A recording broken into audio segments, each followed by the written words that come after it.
Welcome to this month's edition of Acting for Justice. As you know, my name is Lewis Brogdon. I am the executive director here at Just Faith Ministries. I'm still technically what you can call a newbie, having just started in January, but really honored to be at the helm here and a part of this important work that we're doing here at Just Faith Ministries. I do want to say a brief word before we have a word of prayer and begin our program tonight, because there's so much going on in this country and in the world. And what we are here to do tonight is to slow down and to listen to the voice of Scripture, the voice of the Spirit, and the voice of our tradition. And I want to read a verse out of Isaiah chapter 6. It's a part of Isaiah's commission, his call story. And verse 8 says, "And then I heard the voice of the Lord saying, Whom shall I send, and who will go for us? And I, being Isaiah, said, Here I am, send me." And often what happens in times of controversy, change, that we spend so much time fixated on what's swirling around us that we don't pay attention to the leaders that God raises up. Because if you are a student of history, one thing history will always teach you is that in pivotal moments, God always raises up leaders to lead, to be responsive, to be prophetic, to exercise the kind of courage that stems the tide. Paul made an obscure reference in one of his letters talking about that withholdeth.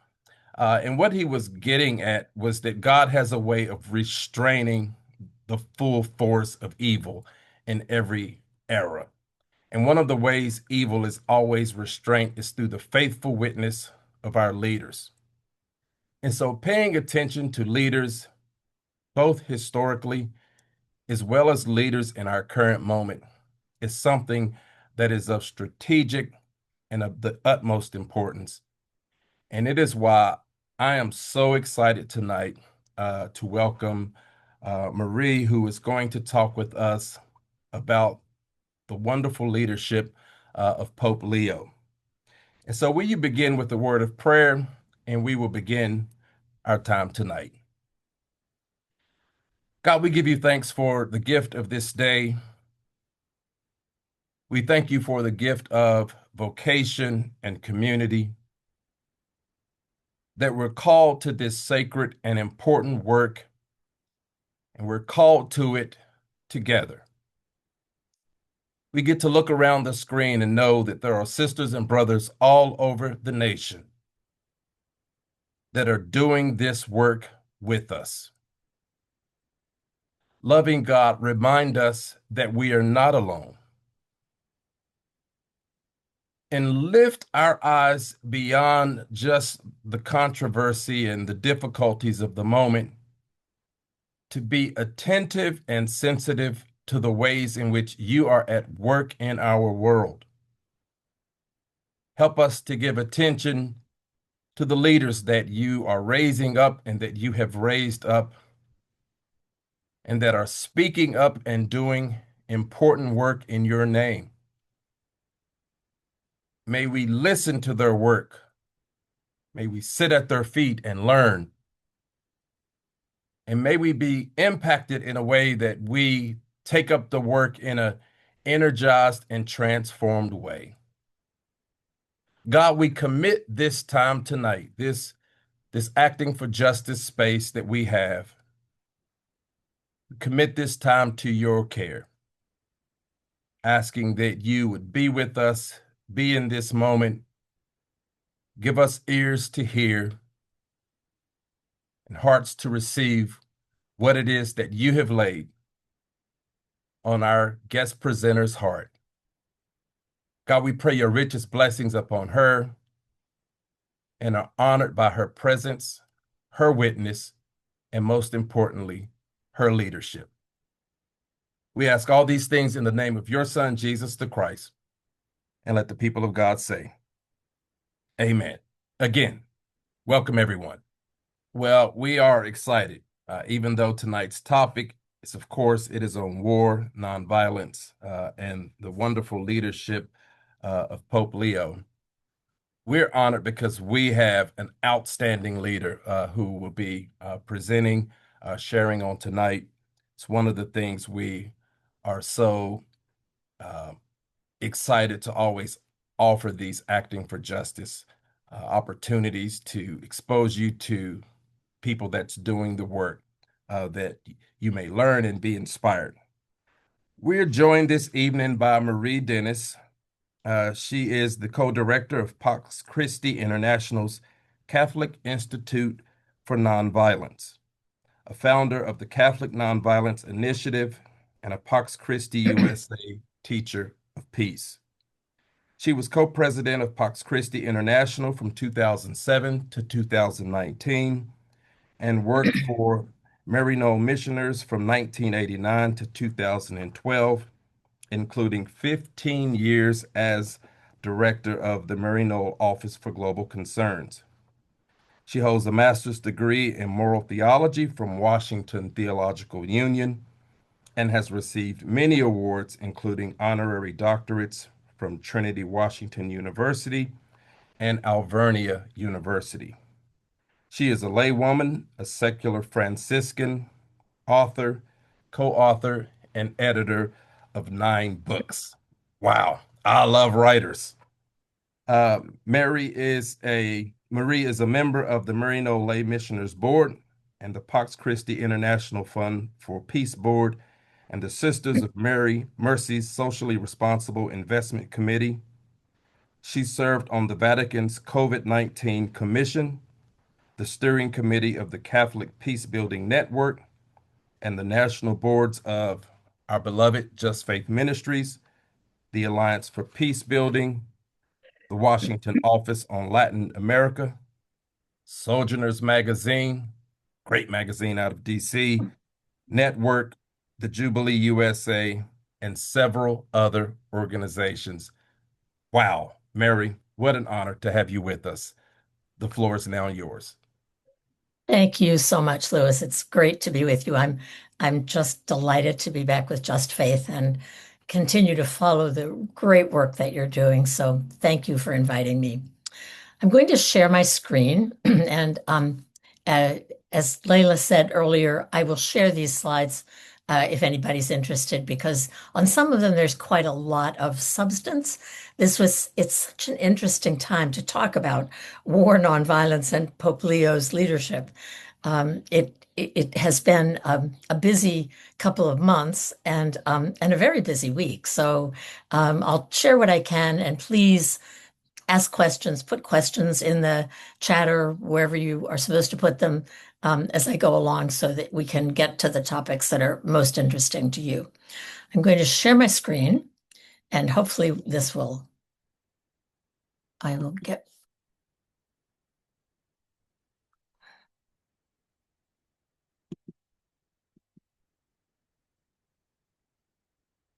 Okay, that look okay? Yay. It's always good to have one good first step. So, war, nonviolence, and Pope Leo's leadership, building a new world order of nonviolence out of the ashes. That was a quote from Cardinal Supich in the last few days, which is actually quite the number of quotes that I'm going to be sharing are many because there has been so much of interest related to this topic said in the last few days. So maybe I like to just begin, as always, with a look at the global context. You know what it is. It was actually fascinating to read the new encyclical, Magnifica Humanitas, to see the way that Pope Leo describes the current context. It's not a beautiful sight. He talks about a war and a might makes right mentality, about political violence, Christian nationalism, structural violence, environmental violence. And he emphasizes in particular what he calls a culture of power, the normalization of war, force without limits, weapons and artificial intelligence interacting, the crisis of multilateralism, and then what he called a supposed political realism. And then he laid out a challenge for us to build a civilization of love. And I'll come back to all of this a little bit later. That he said we need to disarm words, we need to build peace through justice, we need to adopt the perspective of those who are on the margins, who are the victims of the violence. We need to cultivate a healthy realism. We need to revive dialogue, and we need to protect diplomacy and multilateralism. I then would add to that picture three signs of hope that I think are important to hold on to. One of them is literally a public paradigm shift toward active nonviolence. I'm sure you've seen it as well. The number of people who are participating, for example, in nonviolence trainings to learn what do we do if we're at a gathering and violence begins to break out? How do we de-escalate in a way that's safe, and on and on. We also have seen the Catholic Church shift toward gospel nonviolence over the last 10 years. And I'm going to speak quite a bit about that because this is the 10th anniversary of the Catholic Nonviolence Initiative. And that the purpose of that initiative, which is a program of Pax Christi International, is to move nonviolence to the center of Catholic teaching on violence and war. And then I personally hold great hope in what I think of as a new story, and I will come back to that also toward the end of this time together. Essentially, I believe that we humans are are living in a time that I is best described as a new story. We have a new understanding of and a new relationship with the rest of creation, both the earth on which we live and the cosmos. We're seeing in ways that we've never seen before. We understand that relationships with each other and with the earth, in order to be healthy, need to be nonviolent. Michael Nagler, who is the founder of the Meta Center for Nonviolence in California, has stretches out that image quite a lot in his book, The Third Harmony. It's also a great movie. The story of the new story that human beings are not by nature violent. We are not by nature competitive. We are not by nature seeking to dominate each other, but but we actually hunger for cooperation, for community, for togetherness, and more about that later. So that's a bit of the context. You also know the story of what we heard between Pope Leo and our president, particularly around Easter. I've just captured a few of the snippets. You know the whole picture. You remember Defense Secretary Pete Hegseth saying, "Pray for victory in the name of Jesus Christ," and comparing the extraordinary rescue of a downed U.S. aviator to the events of Good Friday, the atonement of Jesus on Holy Saturday, and to the resurrection. Striking. Pope Leo almost immediately said, "God does not listen to the prayers of those who wage war, but rejects them." And he said that, quoting specifically from Isaiah 1, chapter 15, "Even though you make many prayers, I will not listen. Your hands are full of blood." Then you remember the various images and stories about President Trump, but most particularly one night shortly after Easter, when he threatened an entire civilization in Iran. He said an entire civilization will die tonight.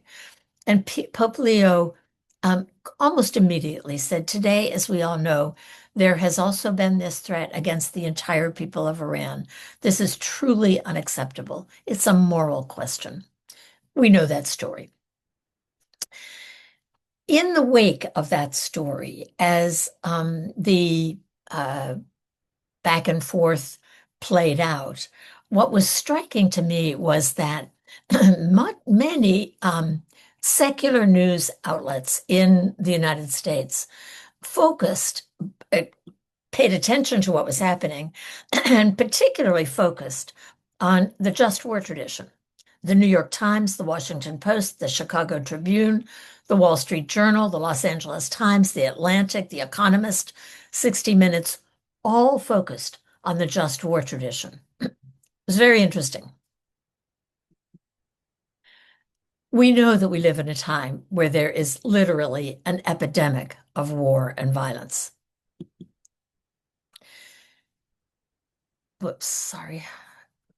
And it's particularly important to recognize that what Pope Leo and many Catholic Church leaders and others, of course, have been saying is that the very nature of war is changing. And I think that sort of in at the heart of the encyclical that was just issued is that recognition that of course, the reality of weapons of mass destruction, of nuclear weapons, but also that the sort of impact of what is a very new form of violence, of fighting with drones, and how devastating that is. And then that we also need to recognize that all of the violence we're facing now is not violence of war.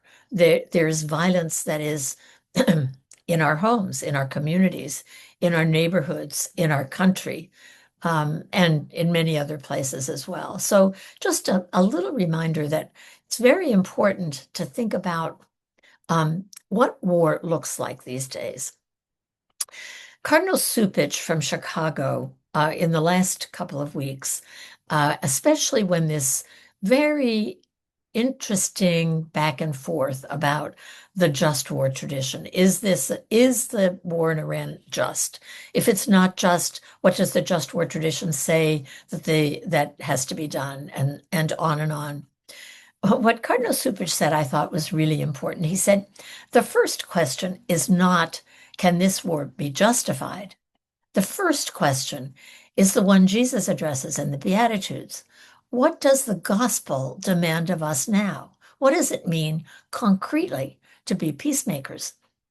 And much of the response has not been to ask what the gospel demands of us in a time of war, he said, but to revisit, defend, and refine the just war theory.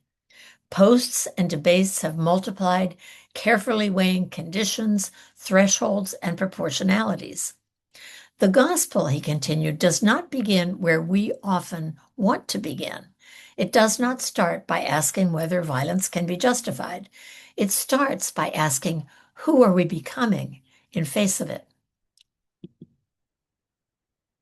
And someone that I heard recently said, we're missing the Beatitudes. The point is that we, as those who follow the Christianity, at least, heard the Sermon on the Mount, was directed to us, and it is our invitation to follow Jesus. I want to just say a little bit about the Catholic Nonviolence Initiative, which is, as I said, a program of Pax Christi International that was started 10 years ago at a relatively small conference in Rome that was co-sponsored by the Vatican. From that small gathering, we launched the initiative that the purpose of which is to affirm the vision and practice of active nonviolence at the heart of the Catholic Church. When we talk about nonviolence and encourage nonviolence conversations in the church, we're clear in saying that nonviolence is never passive, that it never doesn't try to avoid conflict. In fact, that was the message that Pope Francis sent to this little conference that we had. He said, remember that you can't avoid conflict, that we need to figure out how to transform conflict, not avoid it. It's also nonviolence in the way that we're using it is also not the same as absolute pacifism. It's a multitude of creative approaches to transform conflict, to resist direct, structural, cultural, and environmental violence, to protect those who are vulnerable. It works actively for a more just and compassionate world. From the conference 10 years ago, we wrote an appeal to the Catholic Church to recommit to the centrality of gospel nonviolence. We asked for a major teaching or an encyclical on nonviolence and just peace. We're still hoping that that will happen. We asked the church to integrate the practice of nonviolence into the life of the church, helping 1.4 billion Catholics throughout dioceses and throughout the church understand nonviolence and practice it in their daily lives. We ask the church to promote nonviolent practices and strategies, to invest in research and training in nonviolence, and to work with people of all faiths and with the larger world to respond to what even 10 years ago was already a monumental crisis of violence. So that was what we asked 10 years ago. A few months after the conference, the Pope Francis issued the 2017 World Day of Peace message on nonviolence, a style of politics for peace. I'm sure many of you know that. If you haven't read it, do read it. It's actually a wonderful World Day of Peace message. And then for the last years, we have been playing out that brief description of nonviolence again as a spirituality, as a way of life, as a method for change. How do we engage in the world? It's both where we're going and how we get there. And we hope as a universal ethic. So nonviolence, the power of love in action, resisting and disarming violence, promoting human dignity, fostering reconciliation, justice, and peace through nonviolent means. Again, we'll send you the slides, and I hope you'll take a little bit of time to look at this graphic. It describes nonviolence as both wide and deep. We find often that any one of us may tend to have an image of nonviolence that comes from a particular experience. So many people think of nonviolence as the same as pacifism, which it's not. They're certainly related. Or others will think of nonviolence as passive. And so understanding nonviolence as an active engagement in the work for justice is important. So I would just encourage you to take a little bit of time with this graphic if you get the slides. So the simple message of the Catholic Nonviolence Initiative for the last decade, especially the last 4 or 5 years, has been one, that nonviolence is at the heart of the gospel. Two, that nonviolence is effective. And three, that the church could make a tremendous contribution to peace, to world peace, by understanding and promoting nonviolence. Again, nonviolence is at the heart of the gospel. The biblical exegesis that has been done demonstrates that very clearly.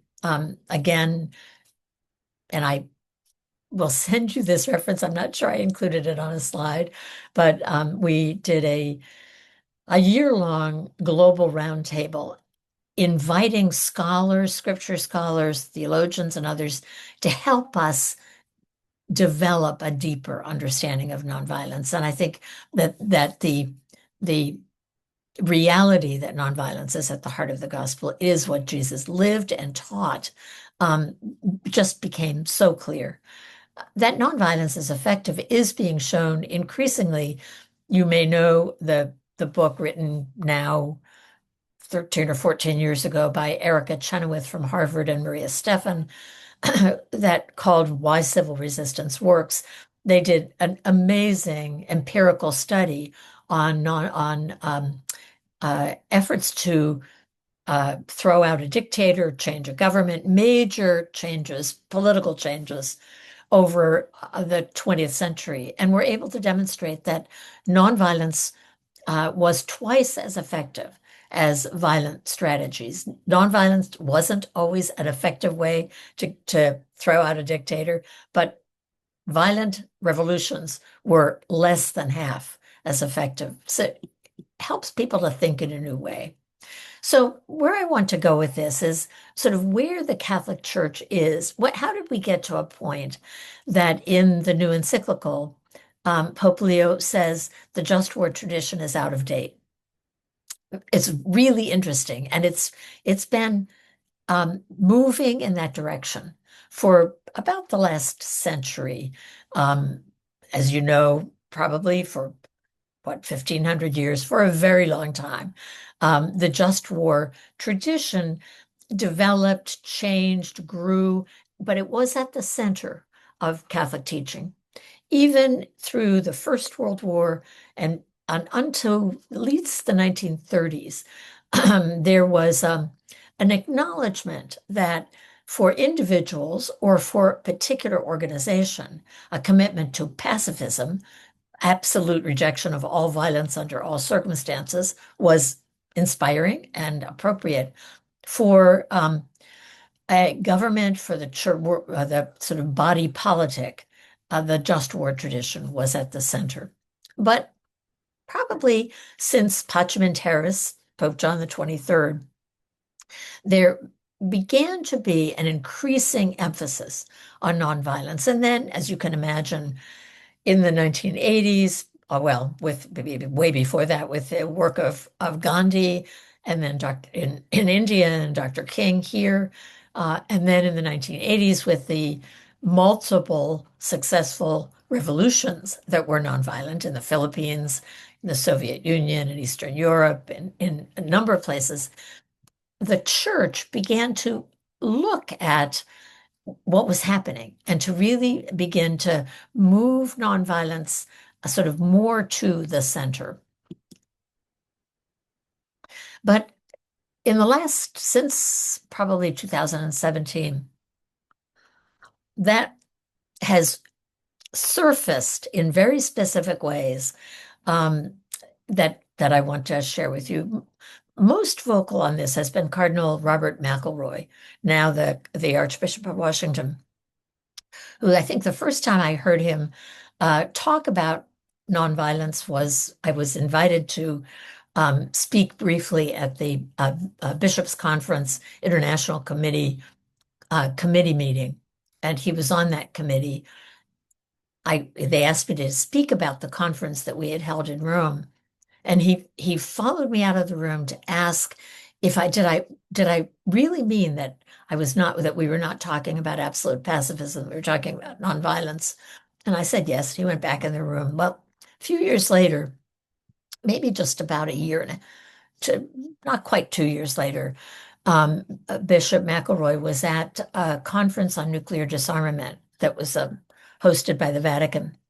And in his speech, he said, the power of nonviolence, once relegated to the category of romantic idealism, has emerged as a potent force for social transformation and the building of lasting peace.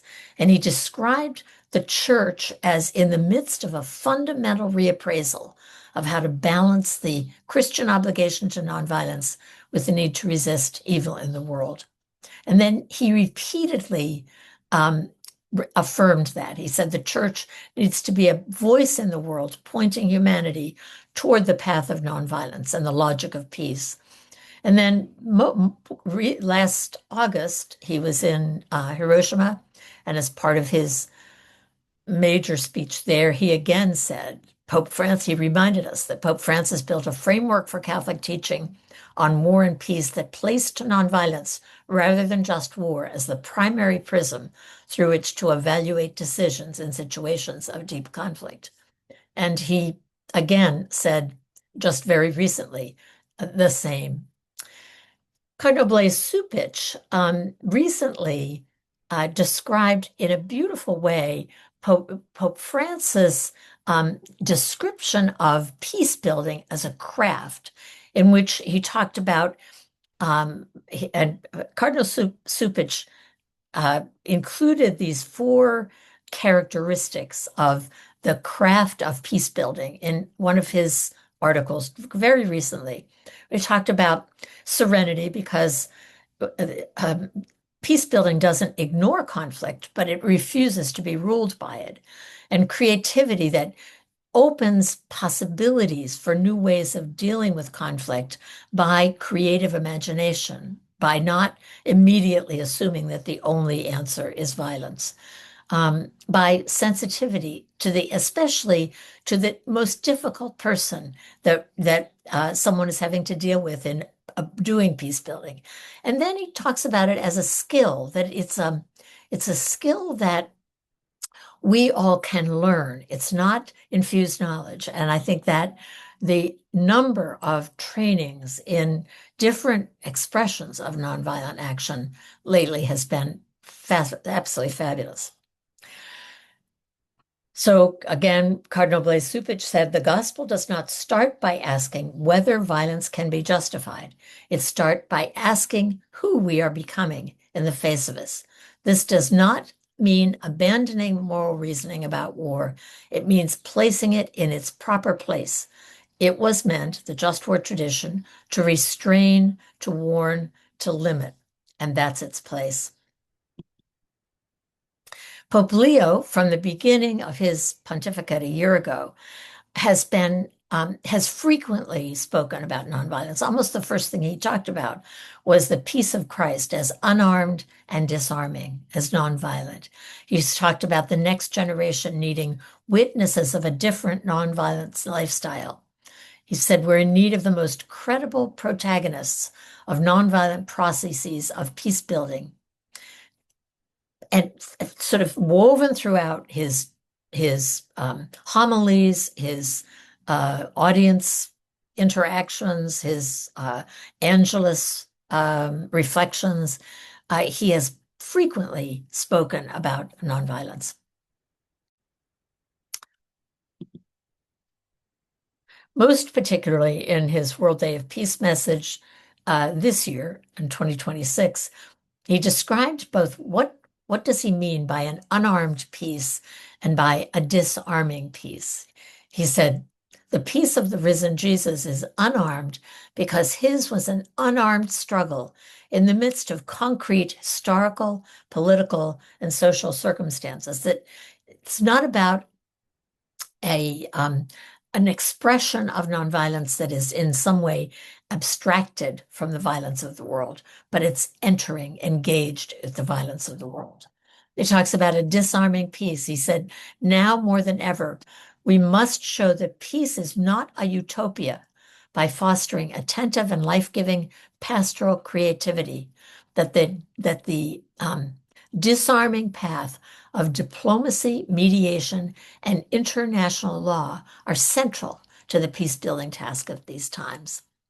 Vatican News, in describing some of what Pope Leo said around Easter time this year, they said, Pope Leo pointed to how the power with which Christ rose is entirely nonviolent, and the battles of the world should be overcome with this example of Easter through hands that embrace and do not take up arms. It's really very beautiful. I've been thinking a lot about what it means that the power with which Christ rose is nonviolent. It's really deep. It's really very challenging. About a year and a half ago, the Pax Christi also started the Catholic Institute for Nonviolence, with which I'm now working. The mission of the Institute is to make the important research on nonviolence, the resources, and the contextual experience of people using nonviolence in different places, in different cultures, in different parts of the world, more accessible to Catholic Church leaders and communities and institutions in order to facilitate that move of nonviolence to the center of Catholic teaching. In Magnificat Humanitas, Pope Leo declared, and I'm sure you've already heard this, it is important to reaffirm that the just war theory, which has all too often been used to justify any kind of war, is now outdated. He said, humanity possesses far more effective and capable tools for promoting human life and resolving conflicts. The memory of the saints, righteous people, and the oft forgotten peacemakers show us that grace does not magically eliminate conflict, but instead it inspires active resistance to evil and an astonishing creativity in doing good. Pope Leo never used the word nonviolence in this new encyclical, and yet we feel as though it's an encyclical that points the way to nonviolence in many different ways. Cardinal Supich again said Pope Leo did not enter abstract debates about justified force. He called instead for a culture of peace. Once again, like Jesus in proclaiming the Beatitudes, the Holy Father refused to argue at the level many expected. Leo, speaking as a pastor rather than as a strategist, asked not whether the war could be justified, but instead how peace could be sought. And so must we. So, a couple of resources that I hope you will find useful. To begin with, the new story of nonviolence. I mentioned Michael Nagler of the Meta Center. Um, his reference to the new story of nonviolence is quite beautiful in his book, uh, the third. I just went blank. Anyway, I'll send it to you. Um, but there are two sources that you may already know of many stories of nonviolent actions in different corners of the world almost every day. These two publications, Waging Nonviolence and Nonviolence News, um, lift up a story. Sometimes it's a very small story of a few people who accomplish amazing things with nonviolence. Sometimes it's a story of a major effort that doesn't work, but it tried to use nonviolence. I find that both Waging Nonviolence and Nonviolence News are phenomenal antidotes to the news every day. So I recommend looking at least once a week or so. Check out these two resources. And then just a few suggestions. Read, if you've not done so, read Why Civil Resistance Works by Erica Chenoweth and Maria Stephan. Again, I'll send you all of this, as well as Erica's new book, Civil Resistance, What Everyone Needs to Know, and Michael Nagler's book that I was just referencing, The Third Harmony. Take time to watch A Force More Powerful if you have not. It's a collection of short videos. It's been around for at least 2 decades. But particularly watch the story about Denmark's resistance to the German occupation in World War II. It's a phenomenal story of civilian-based defense that was sort of part of the conversation a few decades ago and then has been dismissed. It was quite a story.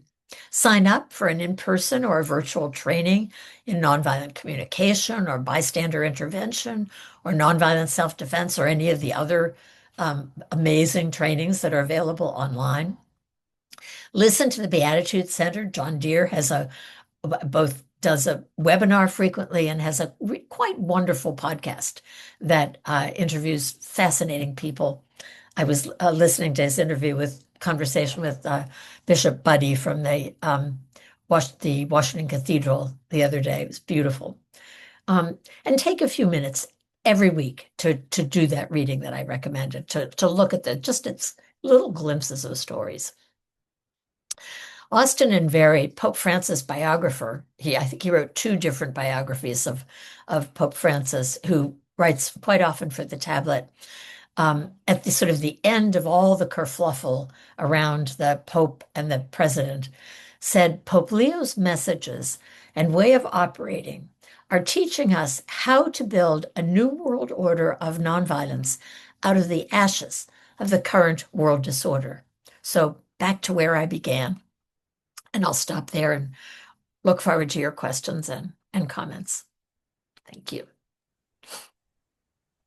Marie, thank you so much. If you all would join me in a round of applause or just a little emoji of gratitude, Marie, we are thankful for your powerful sharing, your wisdom, insights, and suggestions. We are grateful for all that you've shared with us. I invite you to head down to the chat and ask some questions. I've seen a couple comments and questions come in throughout the presentation, but if you haven't had the opportunity, head on down there and share something with the group if you'd like, or a question for Marie and Lewis. While you're doing that, I want to share three different upcoming opportunities with Just Faith Ministries. And the first one I'm really excited to share with you all is that next month we will be launching a new program for our Catholic friends. This program is titled Tend My Sheep, Addressing Poverty Through Catholic Social Teaching. In a time of deep division and social inequity, Tend My Sheep, Addressing Poverty Through Catholic Social Teaching is an opportunity to return to the foundational principles of Catholic faith. This program is an opportunity to discern how we are called to love one another, including and especially our neighbors experiencing poverty. This is a small group program experience that traces the development, significance, and impact of Catholic social teaching as it has responded throughout history and today to systems that have undermined human dignity and left millions without access to the resources they need to flourish. In the chat, you'll see a link to to learn more about the program as well as to an upcoming information meeting. If you're interested in that program and want to learn more, even if you aren't able to attend live, you can register for an information meeting set for June 3rd at 3:30 Eastern, 12:30 Pacific. We'd love to share with you more about the program, who it was designed for, and ways you can get started. A second program information meeting I want to highlight is for our program Faith and Racial Healing, Embracing Truth, Justice, and Restoration. On Wednesday, June 10th, you can join us as we share more about this program. This program guides participants in telling the truth about our history of racism in the United States. And helps us to work towards true reconciliation with God and restoration with one another.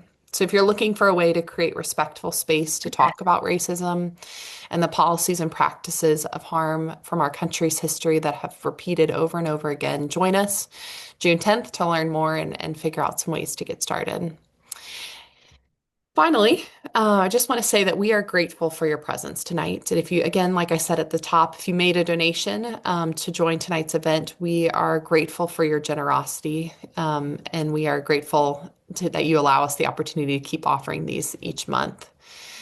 During Just Faith Ministries Spring Matching Gift Appeal, all donations to Just Faith Ministries are matched through June 15th. So we invite you to help us secure a $30,000 matching gift and create communities rooted in faith, animated by justice, and committed to hope through our transformational small group programs, like the newest one I mentioned, Tend My Sheep, Addressing Poverty Through Catholic Social Teaching, as well as any of our other programs. So thank you for being a part of this critical work, and I'll now turn it back to Lewis to guide us through the questions that have come in.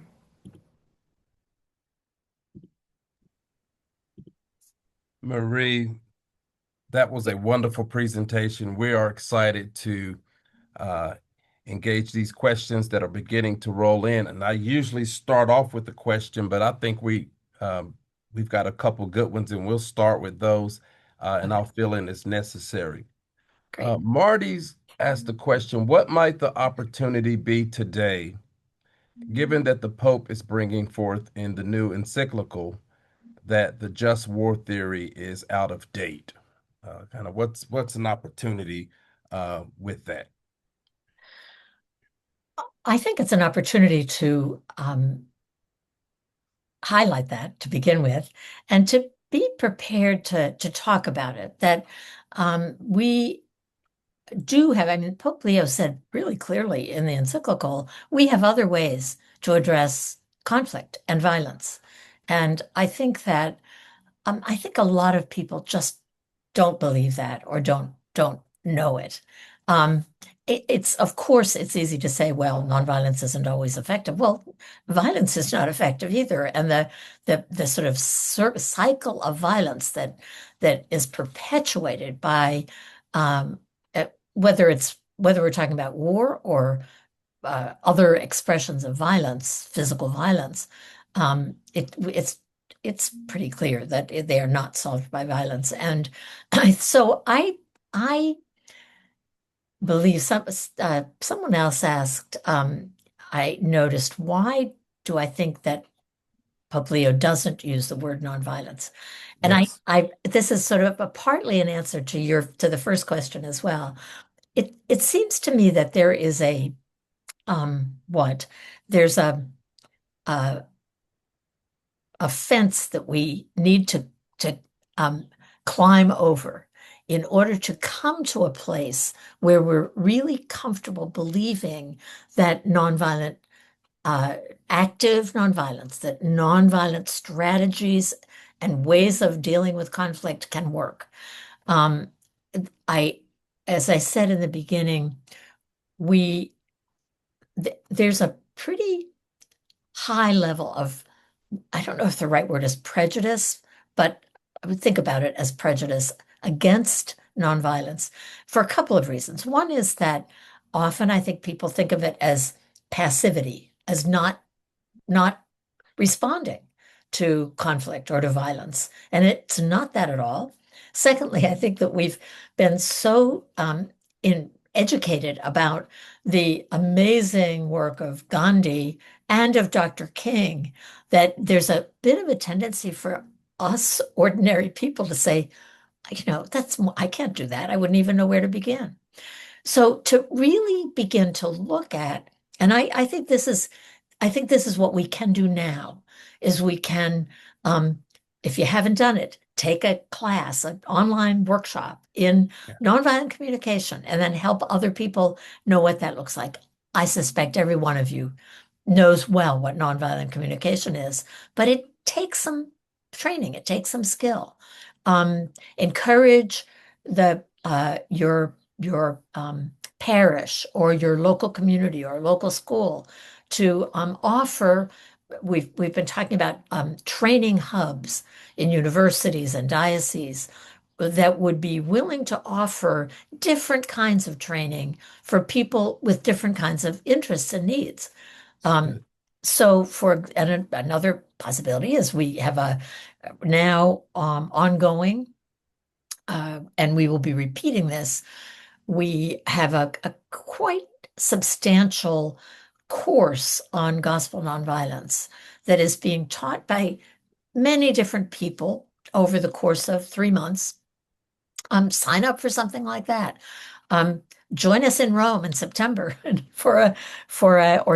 sponsor a young person from your parish or your school or your neighborhood or your religious community to come to participate in it's about a week training, at the end of which will be our 2-day conference, um, to come to the training with a commitment to go back to your community and begin or support or uh, uh, imagine ways to deepen your community or your organization's understanding of nonviolence. And so I think we're in a place of still tilling the soil, of helping people understand what nonviolence is, um, and we can help that. It's about ordinary conversations. I've been laughing I feel like for the last 10 years, anybody that asks me a question, my answer is nonviolence. So, you know, it works.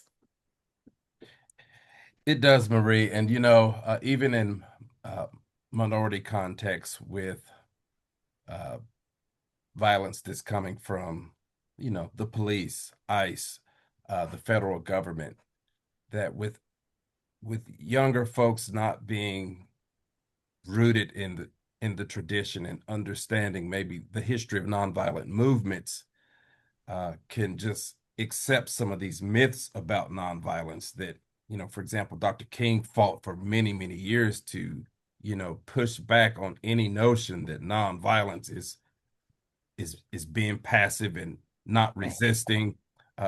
He was not afraid of the word conflict. And so I think there is real value even in minority context, given what's Oh, happening with institutional violence, to understand the importance and the power of nonviolence. We've got some questions popping off us. So let me see. Um, Augie said, I was moved to hear that Pope Leo said that every diocese promote pathways of education and nonviolence.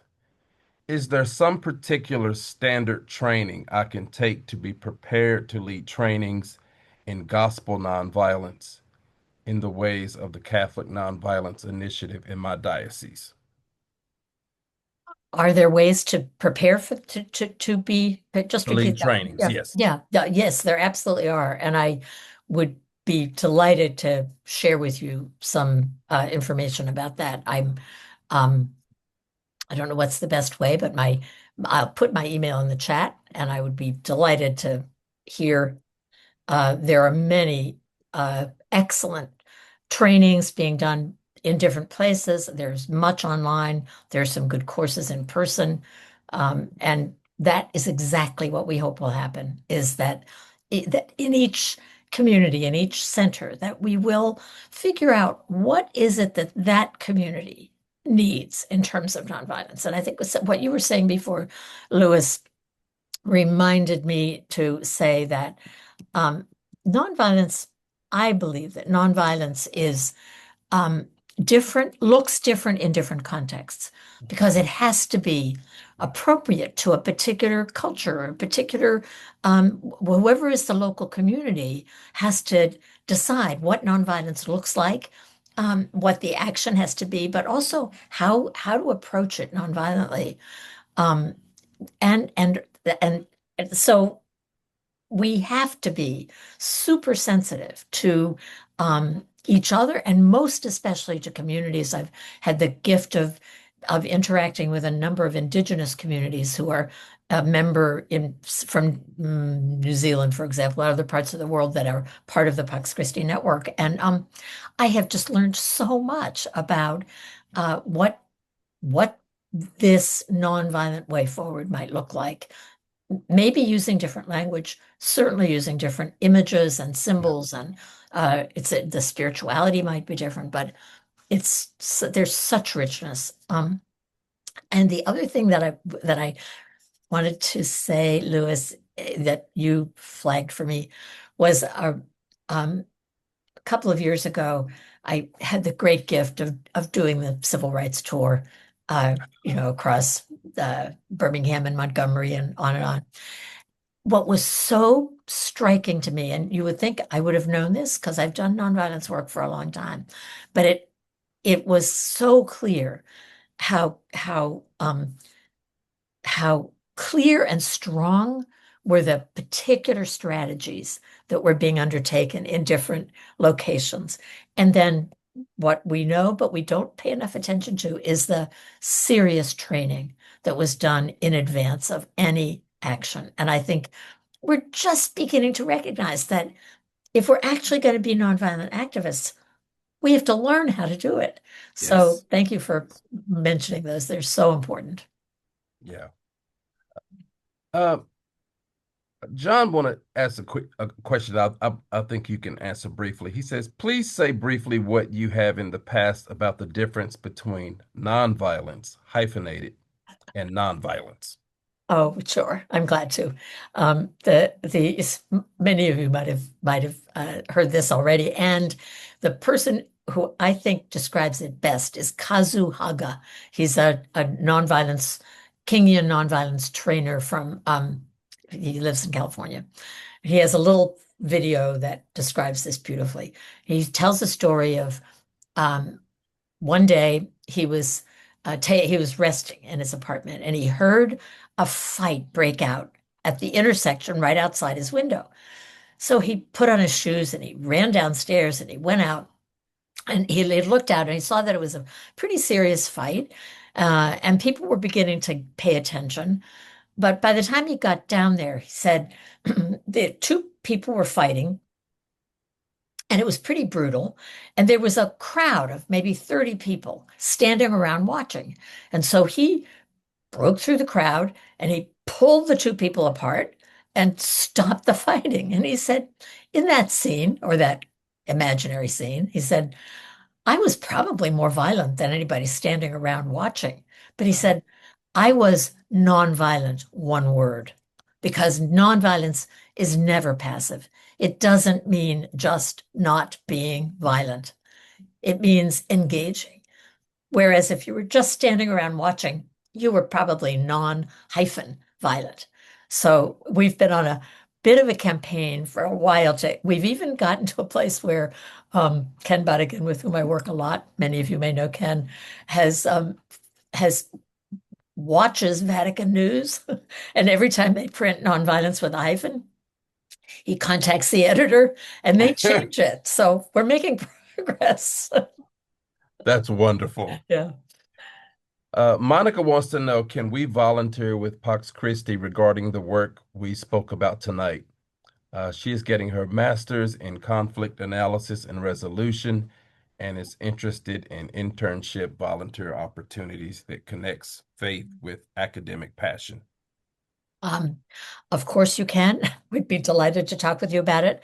I put my email in the chat. I hope you found it. And if not, we can send it around afterwards. Please contact me. I'd be delighted to connect, to find a way and a place for you to really become involved. We are happily extremely busy, and that's a good sign. So. Yes. Kathleen asked a question. One of the things we need to address is enemy thinking. That is, those who are not our allies or our enemies. We see that thinking at the highest levels of government, but also in our parishes.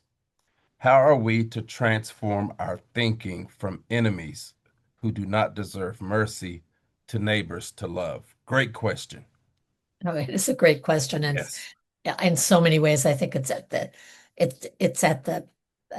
roots of the challenges that we're facing now. I think that we uh, we have an instinct to, anyone who's a little different, we are taught to other people who are different. Um, we're told often in many different ways, be afraid, be very afraid of anyone who's different than you are. But I also think that we have very much the capacity to break through that.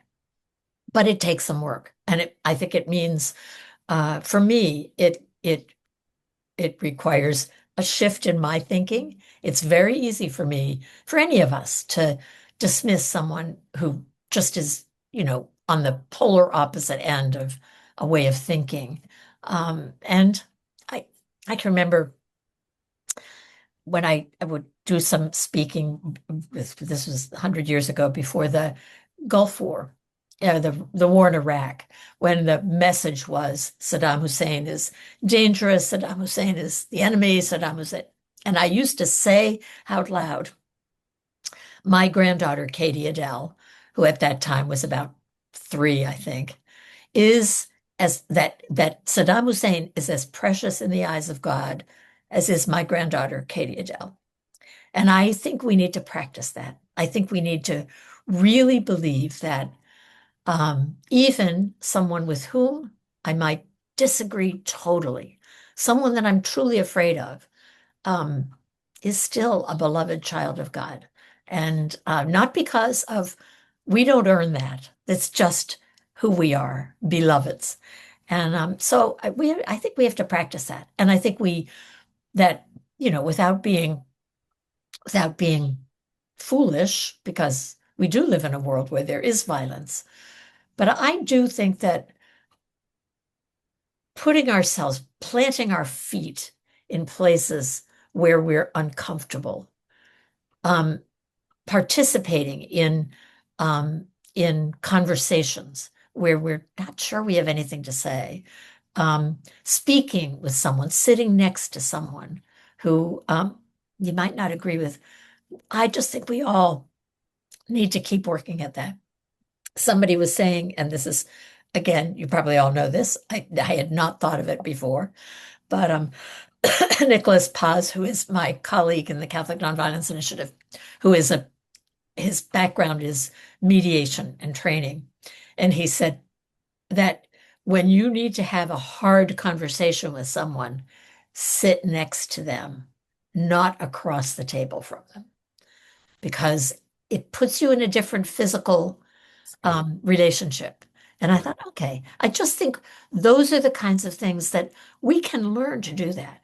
And we can also, I think, push back on the message that anybody who's a little different than you must be, you need to be afraid of them. And I think that at the heart of some of the most heartbreaking um, reality related to the treatment of immigrants in our society um, has been the rhetoric that has painted good people as somehow dangerous and evil. And when exactly the opposite is the reality, that our society, our lives are enriched by people who think differently, who have different experiences, who, speak different languages. And I think we just have to keep working at that. I don't think there's a magic answer, but it does. I mean, I think in parishes, in just faith groups, in wherever we can do it, we need to try to open the circle as much as we can and Yeah. keep working at it.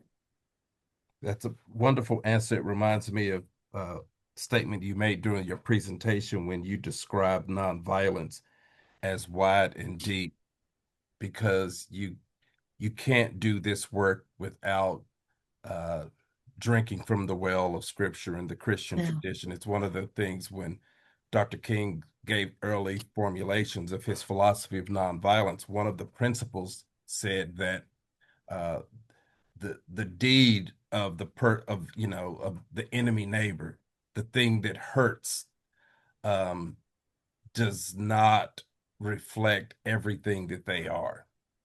That, even though they were forcing them to be subjected to dehumanizing and exploitative systems and processes, he was instilling in people a part of the movement yeah, capacity to see their humanity, yeah, that they're more than just how they're participating in that one system.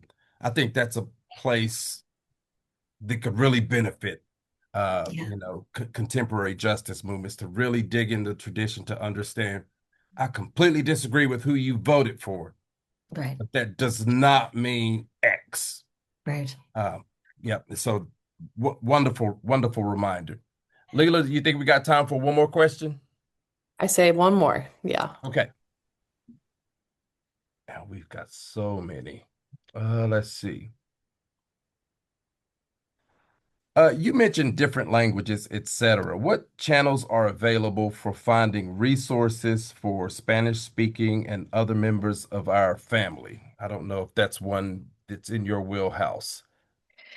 Well, I'm glad to put you in touch. So again, send me an email, or I'll try to, maybe I can just send you some resources, and before you send out the a copy of the PowerPoint that I used, because we do actually, because Pax Christi International is an international organization, we try to work in French, Spanish, English, and Italian. And we have, like, our book that was produced out of our roundtable conversations a few years ago, called Advancing Nonviolence and Just Peace in the Church and the World, is been translated into, it's in Spanish, German, Italian, part of it's in French. And we will be doing trainings we did do a course online last year in Spanish that was the equivalent of what we're doing right now in English. We will do it, we hope to do it in French, and we hope to do it in Italian.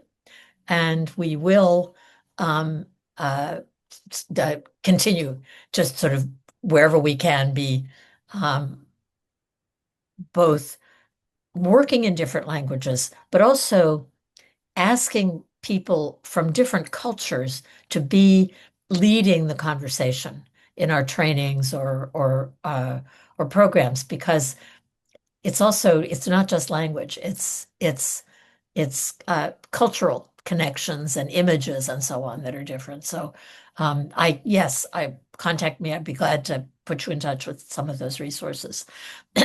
Someone else, I just saw a quick question about what is justice in nonviolent related to nonviolence, and I would just encourage you to look closely at what is restorative justice because it's being offered in schools, it's being offered in some courts, it's being offered in some countries as the main, in Sao Paulo, Brazil, for example, it's the main route to justice because it addresses the needs of both the victims of a crime. It provides accountability. It brings people into conversation with each other. So look for restorative justice resources. That it's an important route to justice. And are you going to be in Rome in September? Yes. Uh, Yeah. Yeah. do you have those dates? I'm sure. Yes, I do. It's the training is the first week, from the 1st of September to the 9th. Okay. And then the conference is September 9th and 10th. And on the 11th, we're going to go to Assisi to have a special sort of concluding day that some of the Franciscans are putting together. I'll send you the contact for that too, because we would, of course, we would love to have any of you join us in whatever way we can. That event will be interpreted. The training will only be in English or Spanish, depending on who signs up for it this time. We'll do it again, and we will continue to do trainings in Rome because what we're doing is the training in Rome so that it's visible to the whatever church leaders happen to be in Rome. We also are in touch with leaders in many places in the church, not only in Rome. So I'd love to send you that information. I will do that. Well, I hope many of you are able to attend and to be a part of that. Uh, I got to visit Rome last year. It's incredible, life-changing. I wish there was a way I could go and sit on the periphery, do something just faith related. All right. Yeah, but Well, that'd be this has fabulous. yes, this has been wonderful, wonderful, wonderful. Thank you. I'm sorry, Louis. If you can send me the rest of the questions or just send me a copy of the chat, I'd be Yes, glad to respond to people, the ones there are a couple we didn't get to. That's fine. absolutely. We will do that. Okay. Friends, we have had a rich time of teaching. Marie has blessed us. Marie, thank you so much for your time.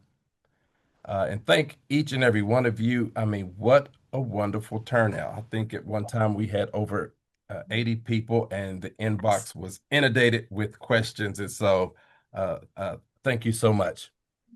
My pleasure. Now, let us have a concluding word of prayer. God of life and light, God of peace and justice, in a world wounded by violence, fear, cruelty, and war, we confess how easy it is to believe that conflict is inevitable and that peace is impossible.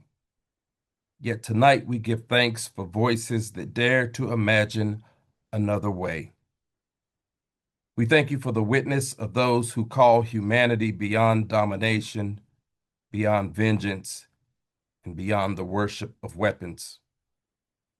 We thank you for the courage and witness of Pope Leo, whose call for an unarmed and disarming peace reminds us that your kingdom is not built through domination, but through justice, mercy, and reconciliation. As the prophet once heard your voice asking, "Whom shall I send? Who will go for us?" Grant us the courage to answer, "Here am I, send me." Send us into a divided world as people of reconciliation, into fearful places as people of hope. Send us into systems shaped by violence as witnesses to the power of love, mercy, and truth. And when the work feels difficult and the world seems resistant to change, Remind us that your spirit is still at work, calling people in every generation to bear witness to a better future.